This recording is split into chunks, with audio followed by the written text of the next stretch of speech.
আর থিংশাওকে সেই নারী উপকারী হিসেবে পরিবারের চোখে তুলে ধরে। বৃদ্ধ হো সাহেব জোর করে থিংশাওকে ওই মেয়েকে বিয়ে দিতে চান। তুমি যদি বিয়ে না করো তাহলে আমাদের হো পরিবারের বংশ শেষ হয়ে যাবে। ঠিক তখন এক আত্মীয় হঠাৎ বলে ওঠে, বংশ শেষ হয়নি, তোমার একটা মেয়ে আছে। থিংশাও হতবাক, আমি মেয়ে? সে সঙ্গে সঙ্গে বুঝতে পারে যদি মেয়েটির বয়স 7 বছর হয় তাহলে সে নিশ্চয়ই ব্লু ইয়ানের সন্তান। হো পরিবারের দাদু তৎক্ষণাৎ আদেশ দেন, দ্রুত খুঁজে বের করো আমার নাতনিকে, তাকে হো পরিবারে ফিরিয়ে আনো। এদিকে মিয়াও মিয়াও মেয়েটি তার অসুস্থ মাকে নিয়ে বাসায় ফেরে।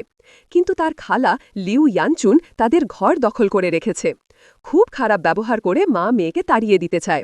পড়শিরা সবাই প্রতিবাদ করলেও সে শোনে না। ব্লু ইয়ান তখন উদ্ভিদ মানবের মতো অচেতন, কিন্তু আশেপাশের কথা অনুভব করতে পারে। মেয়েকে অপমানিত হতে দেখে সে প্রাণপণ চেষ্টা করে চোখ খুলতে। মিয়াও মিয়াও জানে খালা ঘর দেবে না, তাই সে মায়ের প্রিয় ব্রেসলেটটা ফেরত চাইতে যায়। কিন্তু লিউ ইয়ানচুন ইচ্ছে করে সেটা মাটিতে ছুঁড়ে ফেলে ভেঙে দেয়। হাত ফসকে গেল, এই নাও, ফেরত পেলি। মেয়েটি মাকে নিয়ে কোথাও যেতে পারছিল না। ঠিক তখনই হো থিংশাও তাদের খুঁজতে খুঁজতে ওদিক দিয়ে যাচ্ছিল। কিন্তু এক মুহূর্তের ব্যবধানে মা মেয়ের সঙ্গে দেখা হয়ে ওঠেনি।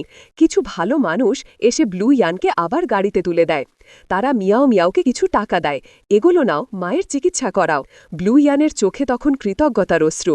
মেয়েটি সবাইকে প্রণাম করা বলে, মা ভালো হলে আমি এই টাকা ফেরত দেব।